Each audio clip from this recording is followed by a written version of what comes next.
초겨울 바람이 매서운 2019년 12월 어느 오후, 저는 25년간 몸담았던 보험조사 일로 부산 동래구의 한 골목길을 찾아가고 있었습니다. 손목시계는 오후 2시 30분을 가리키고 있었죠. 이번 건은 화재보험금 사기 의혹 사건이었어요. 신청자는 박영수라는 68세 남성으로 3개월 전부터 연락이 완전히 두절된 상태였습니다. 회사에서 받은 사전 자료를 다시 한번 훑어봤어요. 화재 발생일은 지난 9월 15일 밤 11시경. 피해 금액은 2,800만 원, 단독주택 1층이 완전 소실되었다고 되어 있었습니다. 하지만 신청자와 가족들의 행방이 묘연해서 의혹을 샀던 거죠. 20여 년간 이 일을 해오면서 저는 사람들의 거짓말 패턴에 익숙해져 있었어요. 대부분은 예측 가능한 수작들이었죠. 집을 비워두고 잠적하거나 병원비가 급하다며 눈물 연기를 하거나 심지어 가족들끼리 짜고 증언을 맞추는 경우도 많았습니다. 하지만 오늘은 뭔가 다른 느낌이 들었어요. 골목 안쪽으로 들어가면서 주변을 살펴봤습니다. 오래된 연립주택들이 다닥다닥 붙어 있는 전형적인 서민 동네였어요. 빨래가 걸린 베란다, 화분들이 놓인 계단, 골목 곳곳에서 들리는 생활 소음들. 이상하게 낯익은 풍경이었습니다. 목표 지점인 연립주택 앞에서 문을 두드리자 예상과 달리 누군가 나왔어요. 고등학교 2학년쯤 되어 보이는 여학생이었습니다. 김민정이라고 자신을 소개했죠. 낡았지만 깨끗이 다린 교복, 해진 운동화에 양말이 살짝 보였어요. 그러나 꼿꼿한 자세와 맑은 눈빛이 인상적이었습니다. 아이는 할아버지가 석 달 전부터 행방불명이라고 담담하게 말했어요. 그런데 그 말투에서 체념보다는 강한 의지가 느껴졌습니다. 마치 할아버지를 끝까지 기다리겠다는 결의 같은 것 말이에요. 집 안으로 들어서자 가슴이 먹먹해졌어요. 작은 원룸에는 거동이 불편한 할머니가 이불을 덮고 누워 계셨거든요.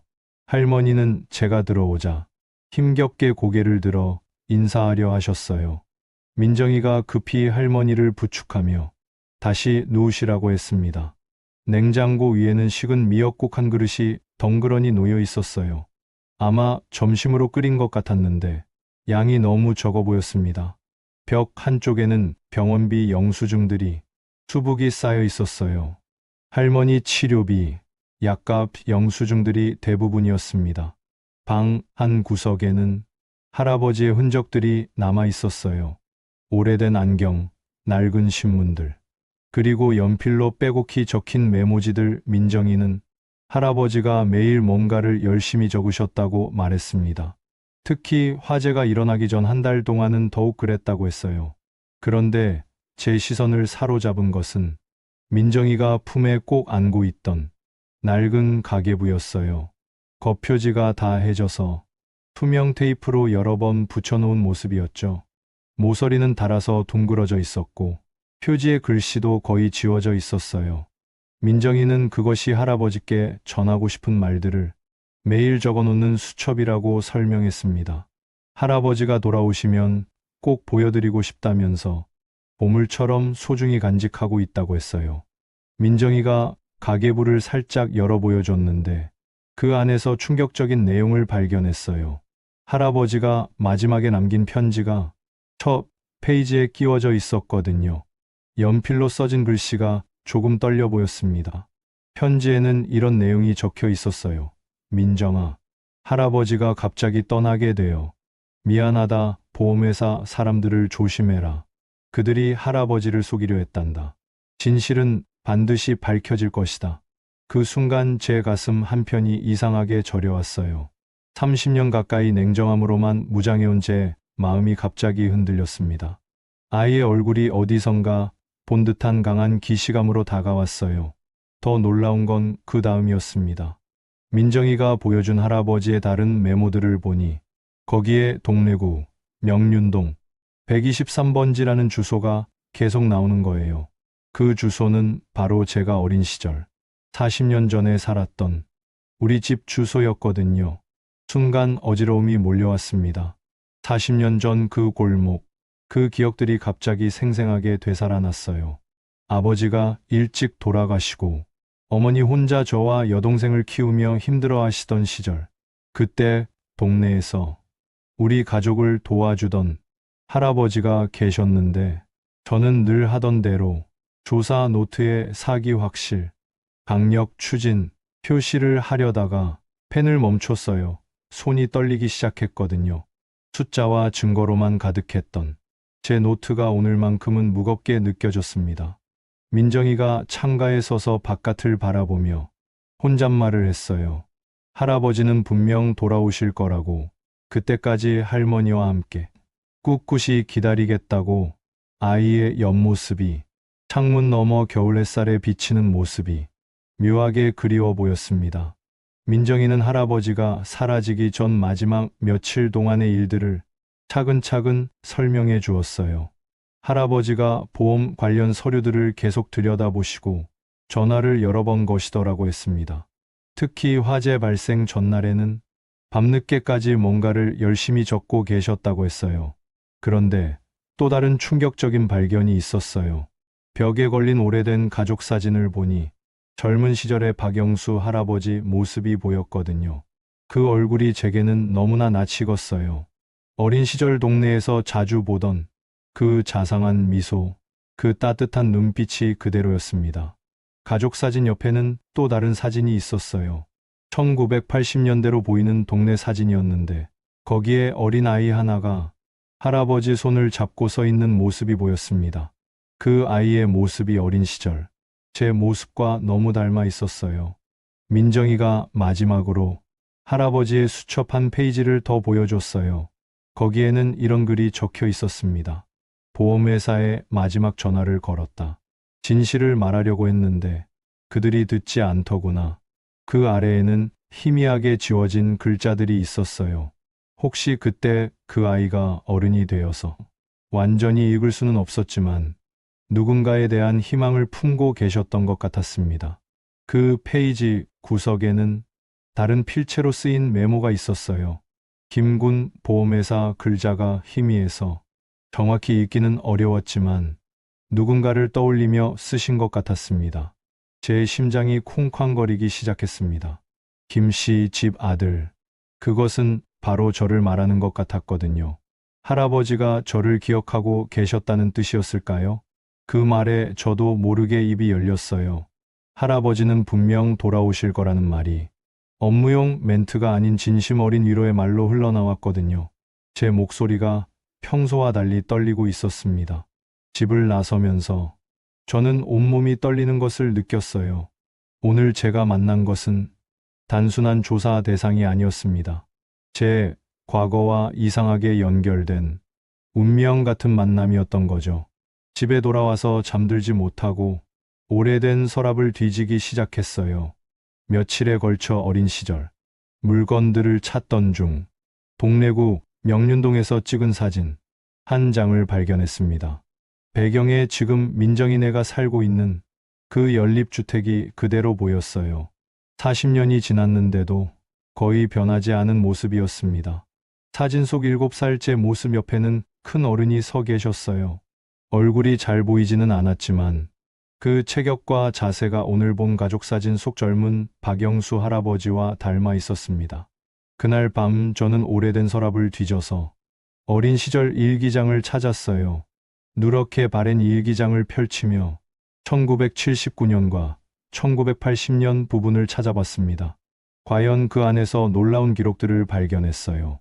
1979년 12월 25일 오늘 동네 할아버지가 우리 집에 쌀 한 포를 가져다 주셨다.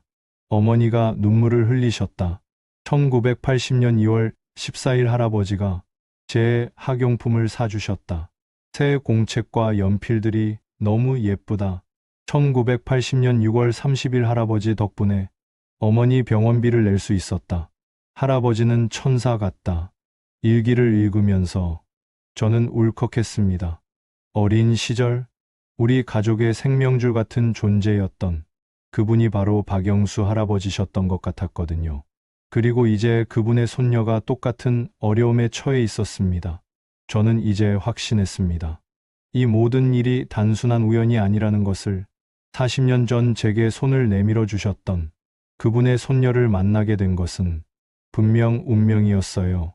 숫자와 규정으로만 살아온 제 인생에 갑자기 운명이라는 단어가 끼어든 순간이었습니다. 그리고 이제 제가 그 운명에 어떻게 응답할지 결정해야 할 때가 온 것 같았어요. 다음날 오전 9시 회사 사무실에서 팀장인 이 과장이 저를 불렀습니다. 그는 20년 넘게 보험업계에서 잔뼈가 굵은 베테랑이었어요. 키가 크고 말쑥한 외모에 항상 완벽한 정장 차림이었죠. 하지만 그의 눈빛은 언제나 차갑고 계산적이었습니다. 사무실 한쪽 유리벽 너머로 부산 시내가 내려다 보였어요. 이 과장은 커피 한 잔을 제 앞에 놓고 자리에 앉았습니다. 그의 표정이 평소보다 더 굳어 보였어요. 최근 제 처리율이 현저히 떨어졌다는 지적이 나왔습니다. 올해 들어서만 벌써 3건의 사건을 추가 조사 필요로 분류했다는 거예요. 회사 입장에서는 명백한 실적 저하였죠. 이 과장은 감정에 휘둘리면 이 일을 오래 할 수 없다며 박영수 건을 일주일 안에 깔끔하게 정리하라는 최후 통첩을 했습니다. 그의 말 중에서 특히 기억에 남는 부분이 있었어요. 김 대리, 우리는 감정이 아니라 증거로 판단하는 사람들이야. 박영수 같은 늙은이들이 우리를 우습게 보고 있다고 확실히 본때를 보여줘야 해. 늙은이라는 표현이 제 가슴을 찔렀습니다. 어제 본 민정이의 할아버지는 단순한 늙은이가 아니었거든요. 어린 시절 제게 천사 같았던 그분이었는데 말이에요. 점심시간에 동료들과의 식사 자리에서도 비슷한 이야기가 나왔어요. 박 과장이 말했습니다. 요즘 노인들이 너무 뻔뻔해졌어. 보험금만 노리고 온갖 수작을 다 부리니까. 김 대리도 맞장구 쳤어요. 맞아. 특히 독거노인들 같은 경우는 더 심하다니까. 저는 숟가락을 들고 있다가 멈췄습니다. 독거노인이라는 말이 귀에 박혔거든요. 박영수 할아버지도 결국 혼자 계셨던 거잖아요. 민정이와 할머니가 있었지만 가장 역할을 혼자 감당해야 했던 분이었죠. 퇴근길 술자리에서도 같은 이야기가 반복됐습니다. 동료들은 하나같이 원칙과 규정만이 살 길이라고 강조했어요. 저 역시 25년간 그렇게 살아왔습니다. 하지만 그날 밤 집에 돌아와서도 민정이의 모습이 계속 떠올랐어요. 특히 민정이가 품에 안고 있던 그 낡은 가계부가 자꾸 생각났습니다. 아이가 그 수첩을 보물처럼 소중히 간직하는 모습, 할아버지에 대한 간절한 그리움이 담긴 눈빛, 그것들이 머릿속에서 지워지지 않았어요. 일주일 동안 저는 공식적인 추가 조사차 그 동네를 오가게 되었습니다. 업무상 그 일대를 다니다 보니 자연스럽게 민정이의 생활 모습을 알게 되었어요. 처음에는 업무상 필요에 의한 것이라고 스스로를 속였지만 점점 그게 아니라는 걸 알게 되었습니다. 아침 7시 민정이는 할머니께 미음을 끓여드리고 학교로 향했어요. 할머니가 고형 음식을 드시기 힘들어 하셔서 늘 미음이나 죽을 준비한다고 했습니다. 아이의 손길이 생각보다 능숙했어요. 아마 오랫동안 해온 일이겠죠. 학교에서의 민정이 모습도 관찰했습니다. 점심시간에 급식소에 가지 않고 운동장 한 구석에서 혼자 시간을 보내는 아이를 봤어요. 나중에 알고 보니 급식비를 낼 수 없어서 점심을 굶고 있었던 거였습니다. 대신 매점에서 우유 하나만 사서 마시고 있었어요. 그 모습을 보는 제 마음이 아팠습니다. 고등학생이 한창 먹어야 할 나이인데 우유 한 팩으로 점심을 대신한다니. 저도 어린 시절 비슷한 경험이 있어서 그 허기가 어떤 건지 알 수 있었어요. 방과 후에는 근처 마트에서 민정이를 다시 봤습니다. 아이는 두부 코너 앞에서 한참을 고민하고 있었어요. 가장 싼 두부 한 모를 집어들었다가 내려놓기를 몇 번 반복했습니다. 지갑에서 잔돈을 세어보더니 결국 더 작은 두부를 선택했어요. 계산대에서 민정이가 동전들을 하나씩 세며 계산하는 모습이 애처로웠습니다. 계산원도 아이의 사정을 아는 듯 기다려주고 있었어요. 아마 평소에도 그런 일이 자주 있었나 봅니다. 가장 마음이 아팠던 건 약국 앞에서의 일이었어요. 민정이가 약국 문 앞에서 40분 넘게 망설이고 있었습니다. 들어갔다 나왔다를 몇 번 반복하더니 마침내 용기를 내서 약사에게 뭔가를 부탁했어요. 할머니 혈압약값 1,500원을 조금이라도 깎아달라고 여러 번 부탁하는 아이의 뒷모습을 보며 가슴이 먹먹해졌습니다. 약사 아주머니도 난처한 표정이었지만 결국 몇백 원을 깎아주셨어요. 민정이가 약봉지를 소중히 가슴에 안고 집으로 향하는 모습을 보며 저는 어린 시절 제 모습이 겹쳐 보였습니다. 어머니 약값 때문에 동네 약국을 전전했던 기억, 몇십 원이라도 아끼려고 애썼던 그 시절 말이에요. 모든 것이 절약이고 참음이었습니다. 아이의 생활 하나하나가 제 머릿속에 선명하게 새겨졌어요. 그런 장면들이 쌓여갈수록 의문이 바뀌었습니다. 처음엔 이 집이 정말 사기를 쳤을까 하는 의심이었는데 이제는 내가 왜 이렇게 흔들리고 있을까 하는 자문이 되었습니다. 어느 날 저녁 민정이가 할머니를 모시고 병원에 가는 모습을 봤어요. 할머니를 부축해서 버스를 타는데 버스비조차 아껴가며 몇 정거장 더 걸어가시는 거였습니다. 그 모습을 보며 저는 참을 수 없었어요. 그날 밤 집에서 오래된 서랍을 뒤지다가 중학교 시절 일기장을 다시 꺼냈습니다. 누렇게 바랜 종이를 넘기며 읽던 중 또 다른 구절들을 발견했어요. 1980년 3월 15일 어머니가 편찮으시네요. 병원비가 없어서 걱정입니다. 할아버지께서 도와주신다고 하셨는데 너무 죄송스럽습니다. 1980년 5월 22일 할아버지 덕분에 어머니가 큰 병원에 가셨어요. 수술도 잘 되셨다고 합니다. 언젠가 꼭 은혜를 갚고 싶어요. 1980년 8월 10일 할아버지가 제 학비도 도와주셨어요. 고등학교에 갈 수 있게 되었습니다. 정말 감사드립니다. 일기를 읽으면서 저는 눈물이 났습니다. 45년 전 15살 저도 똑같은 걱정을 일기에 적었었거든요. 그리고 그때 저희를 도와주셨던 분이 바로 박영수 할아버지셨던 것 같았어요. 더 충격적인 내용도 있었습니다. 1980년 12월 25일 할아버지께서 이상한 말씀을 하셨어요. 나중에 내가 어른이 되면 어려운 사람들을 도와달라고, 특히 보험이나 그런 일로 억울한 일을 당하는 사람들을 말이에요. 할아버지도 젊은 시절 그런 일을 당하셨다고 합니다. 그제야 퍼즐이 맞춰졌습니다. 제가 보험업계에 발을 들인 이유도, 남들보다 더 정의로운 조사관이 되고 싶었던 초심도 모두 그 시절 박영수 할아버지의 말씀과 연결되어 있었던 거예요. 하지만 언제부터인가 저는 그 초심을 잃어버렸습니다. 회사의 실적과 효율만을 추구하며 정작 도움이 필요한 사람들의 마음은 보지 못하게 되었죠. 어머니가 병원비 때문에 이웃집 문 앞에서 무릎을 꿇던 그 밤의 수치와 절망감을 잊어버린 채 살아왔던 겁니다. 돈 때문에 고개를 숙여야 했던 어린 시절의 상처가 현재의 민정이와 완전히 겹쳐 보였어요. 그래서 가계부가 그렇게 마음에 걸렸고, 그래서 아이의 얼굴이 거울처럼 느껴졌던 거였습니다. 일기를 읽다가 제가 직접 적어놓은 할아버지 말씀을 발견했어요. 1980년 12월 25일 할아버지께서 말씀하셨다. 세상에는 숫자로 셀 수 없는 소중한 것들이 있다고.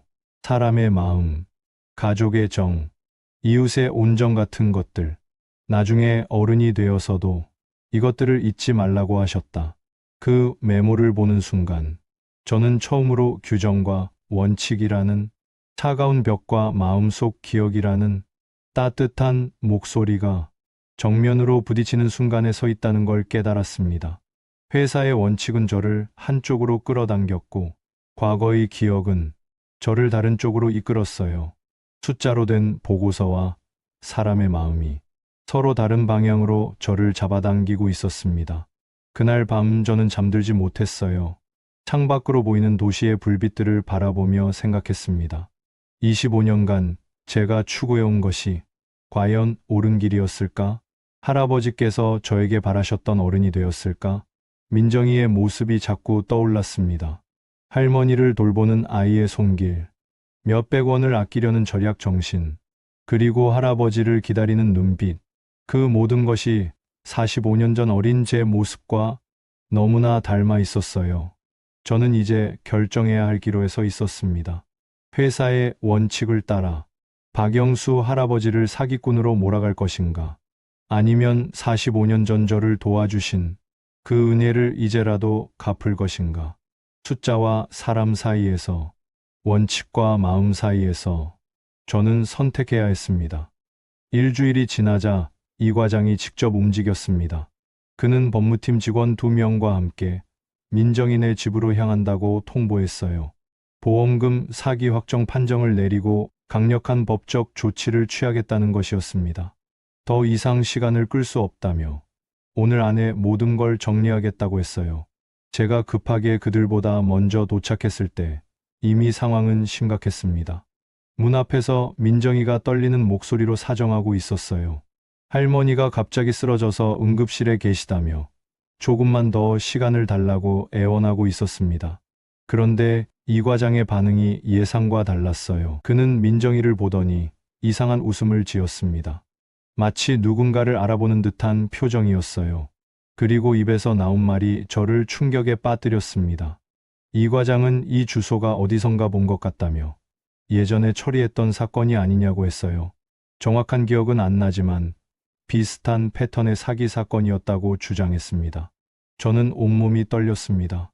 40년 전 할아버지가 당하신 억울한 일의 당사자가 바로 지금 제 앞에 있는 이 과장이었던 거예요. 그리고 이제 그 아들뻘 되는 나이에 똑같은 수법으로 손녀까지 괴롭히고 있었던 겁니다. 이 과장은 이런 케이스가 보통 어떻게 전개되는지 뻔하다며 대부분 억울하다고 항의하다가 결국 포기한다고 말했습니다. 이 과장은 그때부터 확신했다고 했어요. 분명 사기였다고 말이에요. 그 순간 제 머릿속에서 모든 것이 연결되었습니다.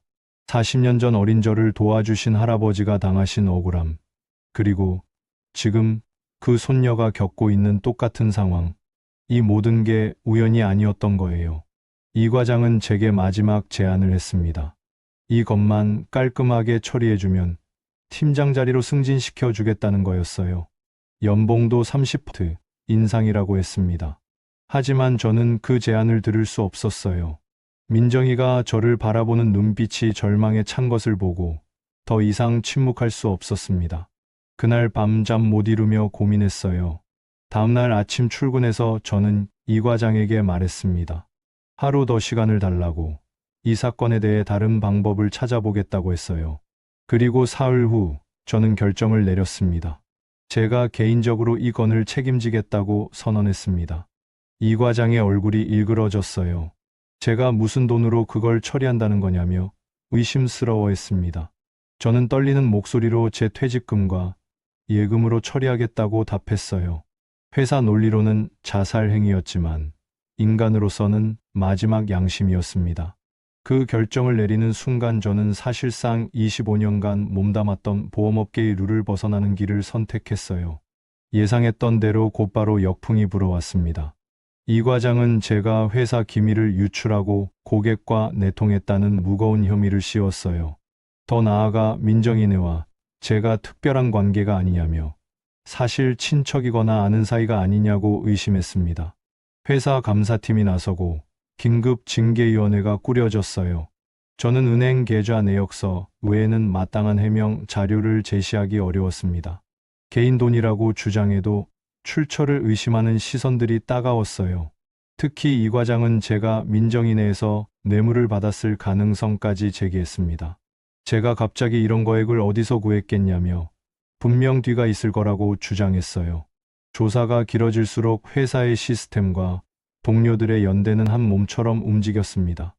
25년간 쌓아온 신뢰와 인맥이 하루아침에 의심과 배신으로 바뀌었어요. 점심시간에도 동료들이 저를 피하기 시작했습니다. 인사팀에서는 권고사직이라는 단어를 꺼내기 시작했어요. 더 심각한 건 민정인에 대한 추가 조사도 병행한다는 것이었습니다. 제 개입으로 오히려 상황이 더 복잡해진 거죠. 그런데 이때 더 큰 위기가 닥쳤습니다. 민정이로부터 급한 연락이 온 거예요.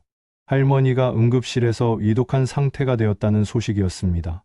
수술비가 당장 500만 원 더 필요하다고 했어요. 저는 패닉 상태가 되었습니다. 회사에서는 제재를 받고 있는 상황이고 민정인에는 더 큰 위기에 처한 거였어요. 퇴직금으로는 당장 급한 불은 끌 수 있어도 할머니 수술비까지는 어림없었습니다. 밤늦게 집에서 계산기를 두드리며 머리를 쥐어짰어요. 제 예금 잔고, 대출 가능 금액, 민정인회가 필요한 보험금과 수술비. 숫자는 냉정했지만 마음은 이미 결정이 서 있었습니다. 그때 아내가 조용히 다가와서 우리 집도 팔면 된다고 말했어요. 저는 아내를 바라봤습니다. 결혼 20년 만에 처음으로 아내가 이렇게 위대해 보였어요. 하지만 회사에서는 상황이 더욱 악화되고 있었습니다. 이 과장이 제 개인사까지 캐내기 시작한 거예요. 저희 부부가 아이 없이 사는 것, 제가 어린 시절 명륜동에서 자란 것까지 모두 파악하고 있었습니다. 이 과장은 제가 개인적 감정으로 회사 업무를 망치는 게 아니냐고 의심했어요.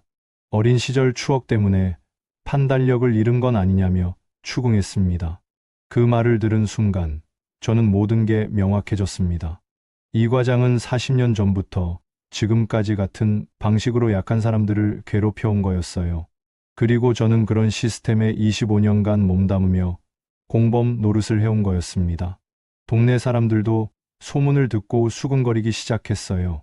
보험회사 직원이 개인적으로 거액을 대신 낸다는 것이 상식적으로 이해가 안 된다는 반응이었습니다. 어떤 이들은 제가 민정인회와 무슨 특별한 관계가 아니냐며 의심의 눈초리를 보냈어요. 아파트 관리사무소에서도 연락이 왔습니다.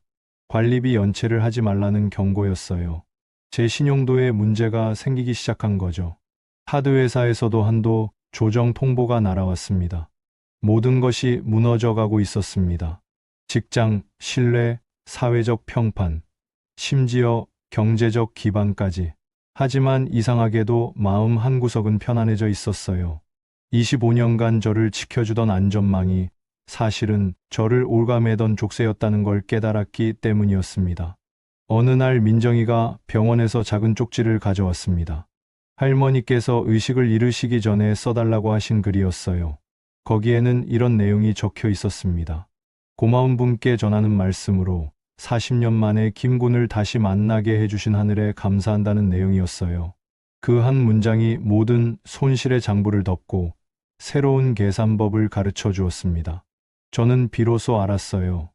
이 모든 일이 우연이 아니라 운명이었다는 것을, 40년 전 받은 은혜를 갚을 기회를 하늘에서 주신 거였다는 것을 말이에요. 한 번 선을 넘었으니 끝까지 가보자는 마음이 들었습니다. 누군가를 지키는 일이라는 돈으로는 셀 수 없지만 인생의 손익계산서에는 가장 큰 수입으로 기록될 항목, 그것을 위해서라면 모든 걸 잃어도 괜찮다는 생각이 들었어요. 직장 동료들은 제가 미쳤다고 수근거렸지만 저는 오히려 정신이 맑아지는 것을 느꼈습니다.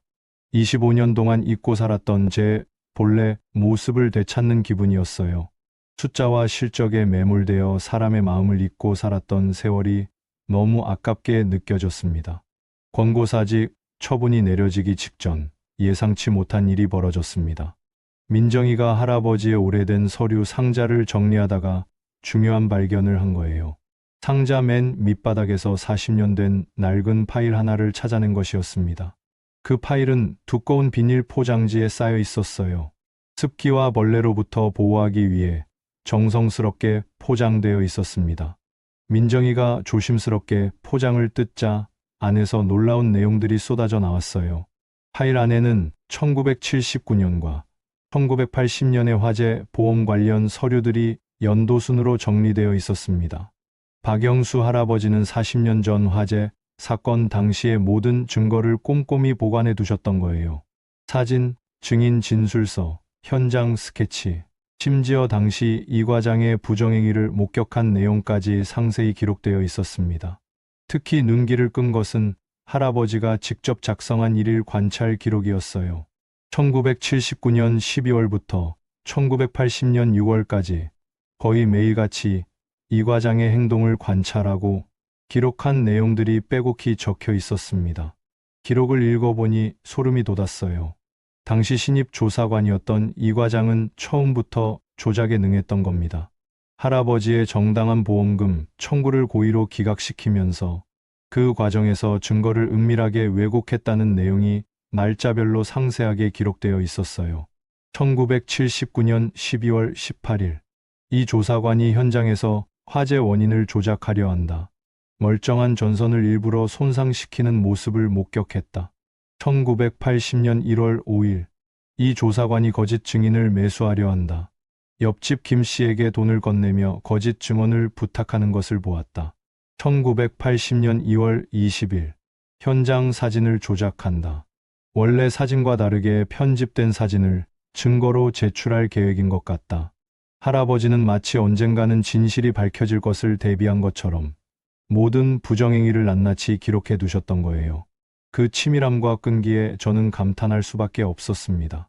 파일 중간쯤에서 더욱 놀라운 자료를 발견했어요. 작은 카세트 테이프 2개가 들어 있었던 겁니다.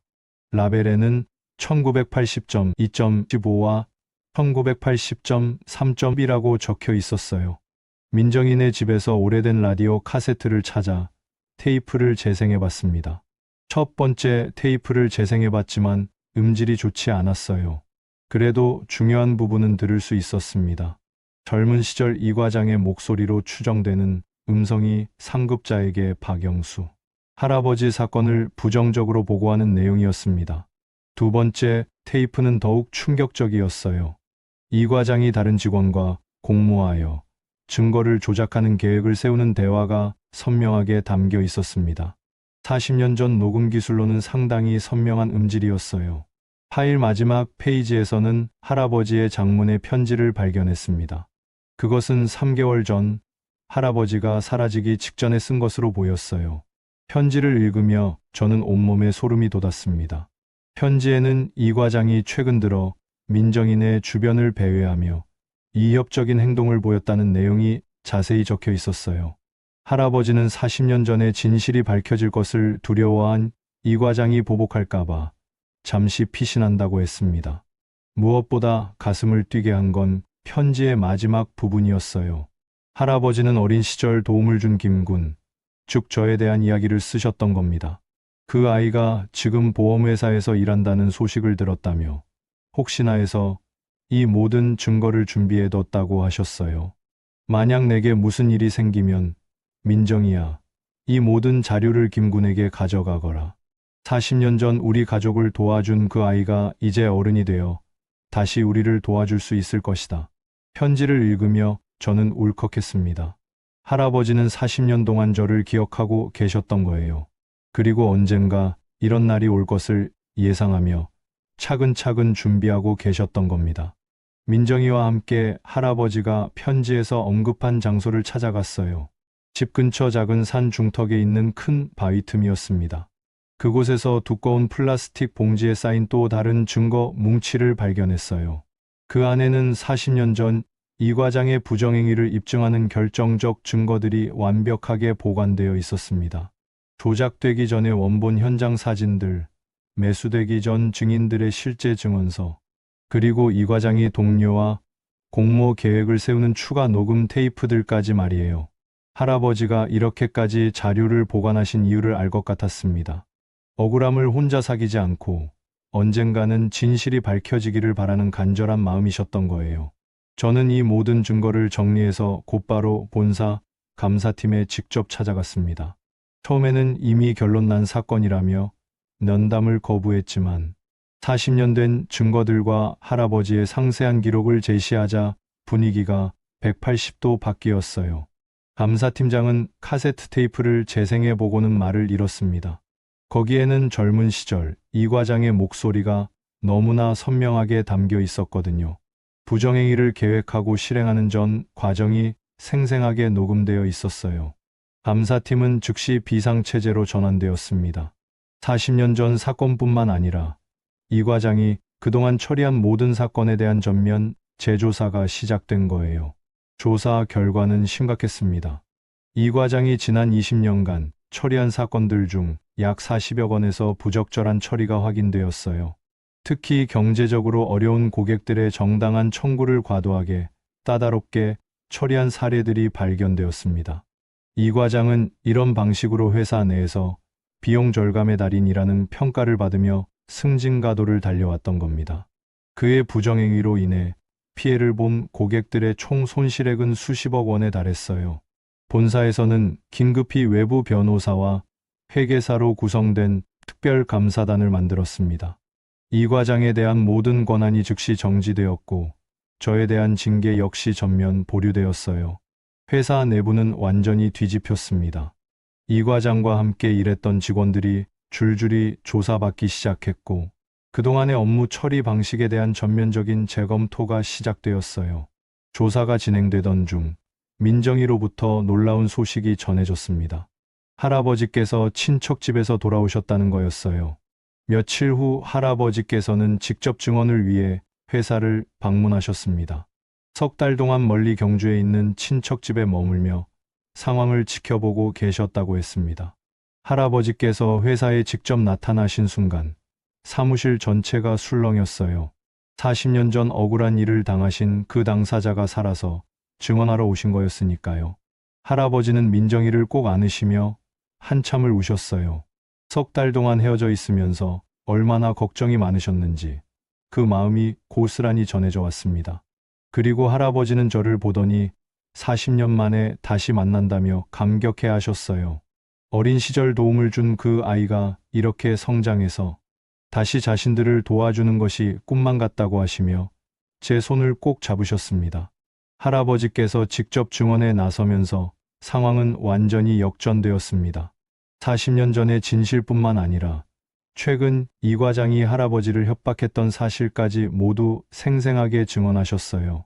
할아버지의 증언에 따르면 이 과장은 2개월 전부터 할아버지를 찾아와서 과거 일을 들추지 말라고 협박했다고 해요.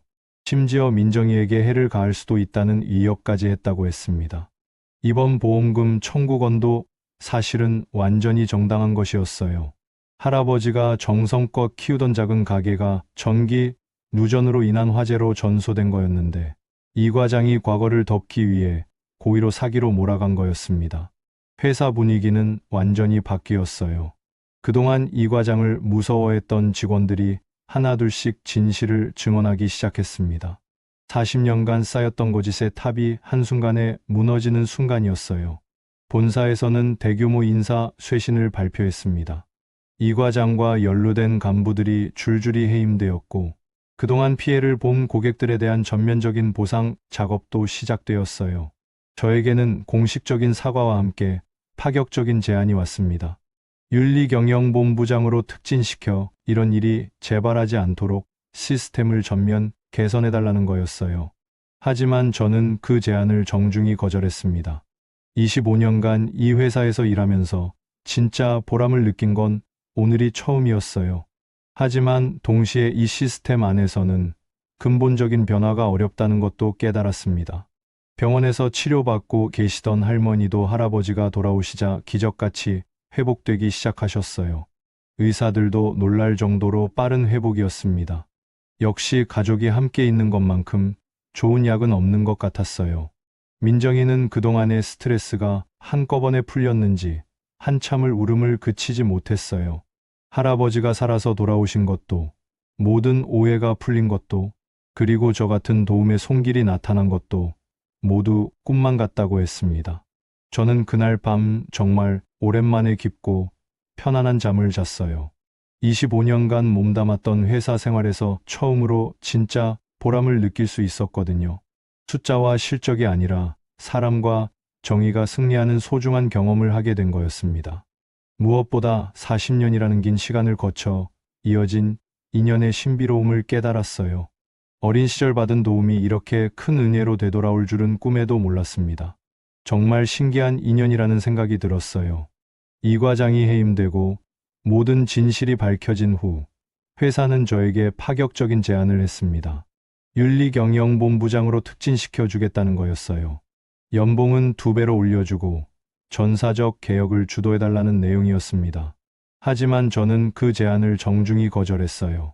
25년간 몸담았던 회사에서 처음으로 진정한 보람을 느꼈지만 동시에 근본적 한계도 깨달았습니다. 이런 시스템 안에서는 진짜 변화가 어렵다는 생각이 들었어요. 대신 저는 명예퇴직을 신청했습니다. 퇴직금과 그동안 모은 돈으로 작은 동네 부동산 중개소를 열기로 했어요. 민정이네 집에서 걸어서 10분 거리에 있는 작은 상가 건물이었습니다. 25년간 남의 집 문제를 조사하던 제가 이제는 사람들에게 새로운 집을 찾아주는 일을 시작하게 된 거죠. 예전에는 의심의 눈초리로 남의 집 문을 두드렸다면 이제는 희망의 열쇠를 전하며 문을 여는 역할이 되었습니다. 조사와 전달, 똑같이 사람과 사람을 이어주는 일이지만 그 의미는 완전히 달랐어요. 사무실을 꾸미면서 가장 먼저 한 일은 간판을 다는 것이었습니다. 정직한 부동산이라는 이름을 걸었어요. 동네 사람들은 처음엔 의아해했지만 점차 그 의미를 이해하기 시작했습니다. 2020년 3월에 개업한 지 6개월이 지난 9월 어느 오후, 민정이가 작은 편지 봉투를 들고 찾아왔어요. 대학교 합격 통지서를 받았다는 기쁜 소식이었습니다. 사회복지학과에 장학생으로 입학하게 되었다고 했어요. 민정이는 앞으로 어려운 사람들을 도와주는 사회복지사가 되고 싶다고 했습니다. 할아버지와 저로부터 받은 도움을 다른 사람들에게 전하고 싶다는 거였어요. 그 말을 듣는 순간 가슴이 뜨거워졌습니다. 편지 안에는 더 감동적인 내용이 들어 있었어요. 할아버지가 저에게 전하고 싶다는 말씀이 적혀 있었습니다. 40년 전 어린 김군이 이렇게 훌륭한 어른으로 자라서 다시 자신들을 도와준 것이 하늘의 뜻 같다는 내용이었어요. 그리고 민정이는 또 다른 놀라운 소식을 전해주었습니다. 할머니의 건강이 완전히 회복되셨다는 거였어요. 가족이 다시 함께하게 되면서 몸과 마음이 모두 건강해지셨다고 했습니다. 무엇보다 기뻤던 건 민정이가 더 이상 할아버지의 낡은 가계부를 끌어안고 다니지 않는다는 소식이었어요. 대신 자신의 미래 계획을 적는 새 다이어리를 쓰기 시작했다고 했습니다. 과거의 그리움을 기록하던 가계부가 미래의 꿈을 설계하는 도구로 바뀐 순간 저는 이 모든 일의 진짜 의미를 깨달았습니다. 상징의 변화가 곧 사람의 변화였던 거예요. 이듬해 봄, 민정이가 대학교 1학년을 마치고 방학을 맞은 시점에서 할머니께서 작은 반찬 가게를 여셨습니다. 민정이도 방학 동안 가게 일을 도우며 용돈을 벌기 시작했어요. 집 1층을 개조해서 만든 아담한 가게였어요. 정성 반찬이라는 상호로 동네 사람들에게 정성껏 만든 반찬들을 판매하기 시작하셨습니다. 저는 첫 손님이 되어 김치찌개 정식을 주문했어요. 할머니께서 직접 끓여주신 김치찌개를 한 숟가락 떠먹는 순간 입에서 저절로 감탄사가 나왔습니다. 정말 오랜만에 맛보는 진짜 집밥 맛이었거든요. 그 순간 이 모든 이야기에 마침표가 찍히는 것 같았어요. 거창한 성공이 아니라 일상의 회복, 특별한 보상이 아니라 평범한 행복이 주는 충만감이었습니다. 할머니의 환한 미소, 대학생이 된 민정이의 당당한 모습, 그리고 제 사무실 문 앞에 걸린 정직한 부동산이라는 간판. 이 모든 것이 40년에 걸친 긴 여행의 완성된 모습이었어요. 부동산 일을 하면서 저는 새로운 보람을 발견했습니다. 신혼부부에게는 첫 집을, 어르신들에게는 편안한 노후, 주택을, 사업하는 분들에게는 적합한 상가를 찾아드리는 일이었어요. 특히 경제적으로 어려운 분들이 오시면 더욱 정성을 다했습니다. 보증금을 낮춰달라고 집주인을 설득하거나 조건 좋은 전세 물건을 우선적으로 소개해드리곤 했어요. 동네 사람들은 처음엔 의심스러워했지만 점점 저를 믿고 찾아오기 시작했습니다. 속이지 않는 부동산 아저씨, 서민을 위하는 중개사라는 소문이 퍼져나갔어요. 어느 날은 홀로 사시는 80대 할머니가 찾아오셨어요.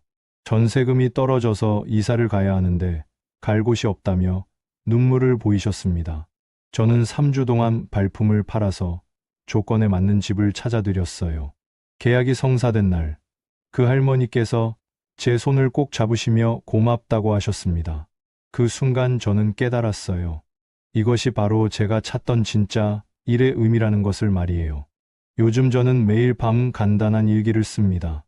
오늘도 누군가에게 좋은 집을 찾아주었다는 한 줄로 시작되는 일기예요. 남의 비밀을 캐내던 손이 이제는 남의 꿈을 이루어주는 손이 되었다는 기쁨이 담겨 있습니다. 의심으로 가득했던 시선이 신뢰로 바뀌었고, 규정과 실적에 매달리던 마음이 사람과 정성으로 채워졌어요. 보험회사에서 쫓겨난 날이 사실은 진짜 인생이 시작된 날이었음을 이제야 깨닫습니다. 민정이는 대학에서 사회복지를 공부하면서 방학 때마다 제 사무실에 놀러와요. 그럴 때마다 할아버지와 할머니 안부를 전해주고 자신의 꿈에 대해 이야기합니다. 민정이의 꿈은 단순했어요. 자신이 받은 도움을 다른 어려운 사람들에게 전하는 것. 그리고 언젠가는 저처럼 진짜 도움이 필요한 사람들을 찾아서 손을 내미는 어른이 되는 것이었습니다. 그 이야기를 들으며 저는 확신했어요. 40년 전 박영수 할아버지께서 어린 저에게 심어주신 씨앗이 이제 민정이를 통해 또 다른 열매를 맺게 될 거라는 것을 말이에요. 어느 날 할아버지께서 직접 사무실을 찾아오셨어요. 지팡이를 짚고 오신 모습이 여전히 정정해 보였습니다. 할아버지는 제 사무실을 둘러보시며 흐뭇해 하셨어요. 할아버지께서는 40년 전 저에게 해주셨던 말씀을 다시 해주셨어요. 세상에는 숫자로 셀 수 없는 소중한 것들이 있다는 말씀이었습니다. 사람의 마음, 가족의 정, 이웃의 온정 같은 것들 말이에요. 그리고 이제 제가 그런 소중한 것들의 진짜 의미를 깨달았다고 하시며 기뻐하셨습니다. 어린 시절 받은 도움이 이렇게 큰 보답으로 돌아온 것에 대해 하늘에 감사한다고 하셨어요. 할아버지와 함께 차를 마시며 이야기를 나누는 시간은 정말 소중했습니다. 40년이라는 긴 세월을 거쳐 다시 만난 우리는 이제 나이는 다르지만 마음으로는 진짜 가족 같은 사이가 되었어요. 저녁 무렵 할아버지를 배웅하며 동네를 함께 걸었습니다. 40년 전 그 골목길이 여전히 그 자리에 있었어요. 아이들이 뛰어노는 모습, 저녁 준비로 바쁜 아주머니들의 모습이 그때와 똑같았습니다. 할아버지는 이 동네가 참 정겨운 곳이라고 하셨어요. 어려울 때 서로 도와주고 기쁠 때 함께 나누는 정이 살아있는 곳이라고 말씀하셨습니다. 그날 밤 저는 지난 1년을 돌아보며 감사의 마음을 느꼈어요. 25년간의 보험회사 생활과 비교해보니 답은 명확했습니다. 규정에 얽매여 살던 과거와 양심에 따라 살기 시작한 현재, 어느 쪽이 더 값진 인생인지는 분명했어요. 그리고 저는 이제 확실히 알아요. 민정인의 창문 너머로 처음 보았던 그 모습이 바로 제 어린 시절이었다는 것을. 그리고 지금도 어딘가에서 누군가가 도움의 손길을 기다리고 있을 거라는 것을 말이에요. 40년의 세월을 거쳐 완성된 이 이야기는 이제 새로운 시작이 되었어요. 민정이를 통해, 그리고 제가 도와드리는 많은 분들을 통해 또 다른 아름다운 이야기들이 만들어질 거라는 믿음과 함께 말이에요.